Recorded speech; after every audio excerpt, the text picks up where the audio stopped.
Primeiro, registrar que está chegando ao fim o drama dos meninos lá na Tailândia, com sucesso, uma operação conduzida com extrema cautela, como tinha que ser, com todos os ingredientes de um drama, né? Uma coisa épica, assim, vai virar um baita de um filme em Hollywood, ou sei lá onde, né? Tem um herói, né? Aquele bombeiro que morreu, né? Tem o professor que foi criticado por alguns, amado por outros, porque levou os meninos para dentro da caverna, mas tem as circunstâncias, a caverna inundou depois que eles começaram a entrar para explorar a caverna, tem a reação das mães, tem toda a coisa, colaboração internacional, né? Isso vai dar um filmaço, vocês vão ver só.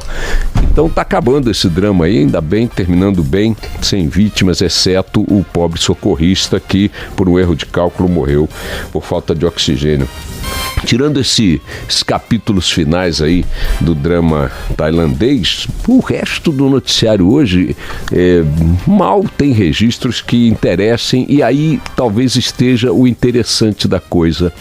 Hoje é terça-feira, são 7h40, um pouco menos da manhã, e no domingo à noite, portanto há menos de 48 horas, bem menos, o país estava discutindo freneticamente nas redes sociais se Lula seria solto ou não seria solto. Essa decisão de domingo de um desembargador que estava de plantão no Tribunal Regional Federal de Porto Alegre e concedeu habeas corpus a Lula, e depois esse habeas corpus foi barrado pelo Moro, aí a Polícia Federal não cumpriu, ele reiterou o habeas corpus, aí depois para o gabinete não sei de quem reiterou, né? Pelo que eu vi ontem, teriam sido 9 atos jurídicos de vai e vem só no dia de domingo, pacificados ontem, consolidados ontem numa decisão final também do TRF4 de Porto Alegre, do desembargador relator do caso, do desembargador Gebran, parece que aí, não é isso, negou o habeas corpus definitivamente. Vocês vão dizer, pô, o Boechat não sabe os nomes, o Boechat não sabe os detalhes. Não, o Boechat não aguenta mais saber dos nomes e dos detalhes dessa novela que, diferentemente da tailandesa, não termina e parece caminhar cada vez mais para uma coisa que não vai ter fim. É aquele tipo de enredo que a cada momento encontra um vilão novo, um mocinho novo, uma donzela nova, uma megera nova, um ladrão novo, e vai indo, você acha que a coisa, ninguém aguenta mais, parece aquele seriado Dallas, sabe, que tinha nos anos, sei lá, 70, 80, toda vez eu digo, esse troço não vai acabar nunca. Parece aquelas novelas mexicanas de 700 mil capítulos, ou brasileiras mesmo, 700 mil capítulos. E o que é curioso é o seguinte, é isso que eu quero linkar com a observação desta manhã. Não dá ibope. Não dá ibope. Se desse ibope, a reação pública seria algo visível fora das redes sociais, dos grupos ativos nas redes sociais à direita e à esquerda. Se desse ibope, estaria fora das redações dos jornais, das televisões, das rádios. Se desse ibope, estaria fora do ambiente circunscrito à política ou ao judiciário. Sabe, uma declaração aqui, aí vem um especialista de lá, diz uma coisa, vem outro especialista de lá, diz outra. Isso significa, minha gente, pura e simplesmente o seguinte, a sociedade brasileira, e esse é um entendimento que eu não quero impor a ninguém nem nada, é uma observação que acho até curiosa, porque nem mesmo nos jornais hoje sobrevive de forma expressiva a discussão em torno do tema. Há ainda referências ao fato, claro, são menos de 48 horas depois do evento, há chamadas na primeira página da Folha de São Paulo, e é a principal manchete do estado de São Paulo. No jornal O Globo, se eu não estou me equivocando, vou olhar outra vez aqui, não tem sequer um registro na primeira página a respeito do tema. E cá entre nós, também não está se discutindo mais o assunto, né? Qual a efervescência sequer que lembre, nem de longe, o blá blá blá de domingo. Por que o blá blá blá? Porque o assunto não é sério? Não, eu diria que é sério. Ele é sério, ele envolve a decisão de manter na cadeia ou não uma figura política que está na liderança das pesquisas eleitorais há 3 meses da eleição. Ele envolve a decisão de manter na cadeia ou não uma figura política, uma figura pública que presidiu o Brasil por 2 mandatos, elegeu sua sucessora 2 vezes, etc, etc e tal. Ele decide manter na cadeia ou não um presidente, segundo as pesquisas que hoje o consideram A, B ou C, chegou a estar com a maior popularidade no exercício do cargo em toda a história das pesquisas. Então não é uma coisa que não tenha lá seu peso, sua importância.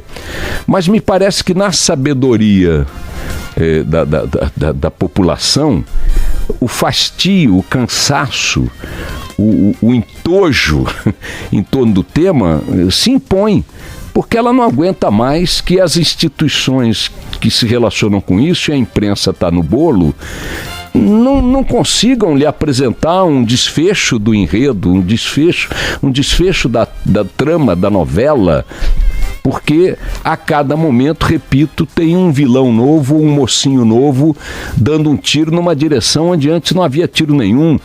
Uma donzela que jamais se imaginou que se quereria ver cobiçada, né? Nada, zero. Todo dia tem um borobobó, uma encheção de saco por causa do que vai ser do Lula ou do que está sendo do Lula. E quando eu digo que é uma encheção de saco, eu não estou dizendo que não seja importante definir esse horizonte de maneira clara e definitiva, porque, repito, há importância intrínseca na figura e no que está relacionado a ele.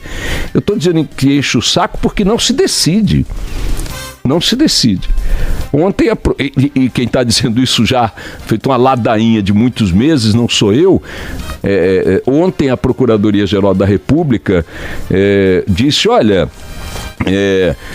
queríamos que o Superior Tribunal de Justiça fosse a instância mínima, em outras palavras foi isso, para decidir coisas relacionadas ao Lula.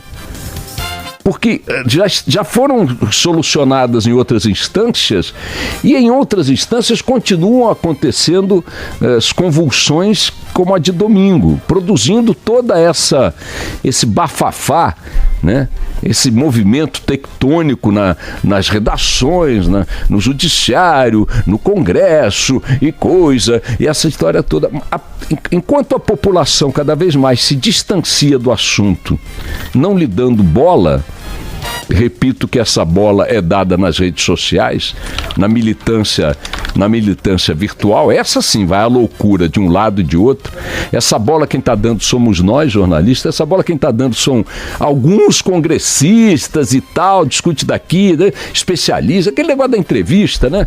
E o especialista fulano de tal diz que segundo o artigo 18, rebimboca 3, não sei o que, da parafuseta 4, e vai, fala um troço, outro fala outro, aí na rede social se xingam os militantes e tal, aí a mídia engajada nas redes de um lado e de outro ofendem quem está de um lado, ofendem quem está do outro, enquanto o caso, na sua essência, parece ficar pendente de algo que está acima dos mortais. E a Procuradoria-Geral da República indicou isso ontem, pedindo que se subisse, que se estabelecesse um patamar mínimo, uma jurisprudência, uma instância mínima para tratar do assunto, que seria o STJ e, claro, o Supremo Tribunal Federal acima dele, para evitar que daí para baixo continue o bafafá. Mas daí para cima, ainda que se aceite restringir a estas 2 instâncias finais o foro para discutir assuntos relacionados a Lula, ainda assim se impõe que eles decidam as coisas.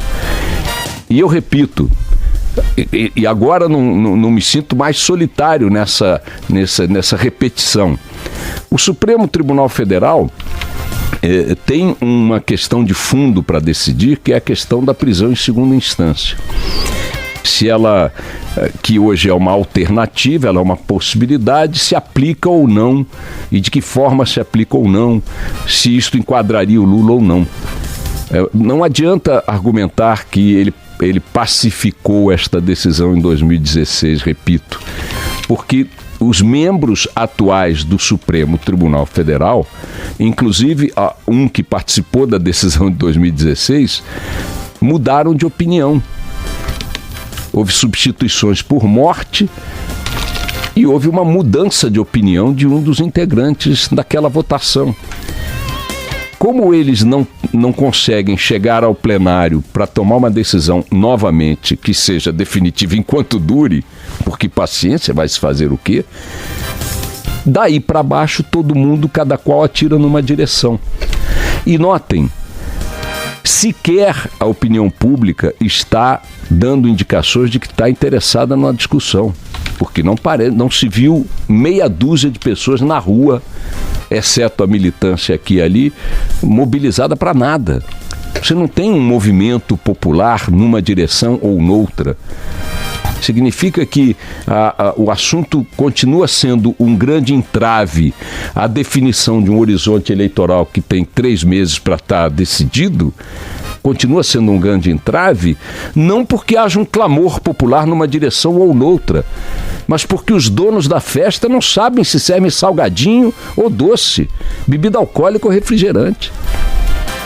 Então, a Procuradoria-Geral da República fez essa solicitação ontem, determinando, enfim, ou melhor, solicitando que o STJ passe a ser a instância para julgar habeas corpus feitos em favor do ex-presidente Lula preso em Curitiba. Todo esse procedimento aí, essas medidas, mostram a excepcionalidade que o caso tem em função da figura que envolve. Negar isso é uma bobagem, minha gente.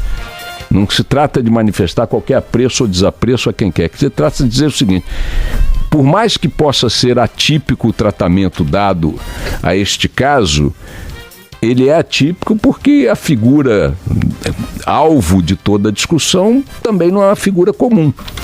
Tem esse conjunto de fatores a que eu me referi há pouco. Então é preciso que o Supremo Tribunal Federal estabeleça, acenda o farol em meio ao nevoeiro e que ali fique com ele aceso na direção que quiser iluminar. E que seus ministros sejam julgados aí pela história, pelos seus contemporâneos e tal, em função dos votos e das decisões que tomarem e dos efeitos que elas venham a produzir. O que não se pode é viver a ilusão de que o Supremo conseguirá cumprir o seu papel constitucional do jeito que está operando hoje. Os caras batendo cabeça até para ver quem entra primeiro no banheiro.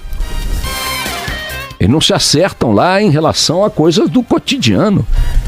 Um manda botar a tornozeleira, outro manda tirar, um diz que não julga que vai para o plenário, outro tira do plenário, um diz que não vai pautar, outro quer que paute o de ofício e não sei o quê. E as coisas não andam.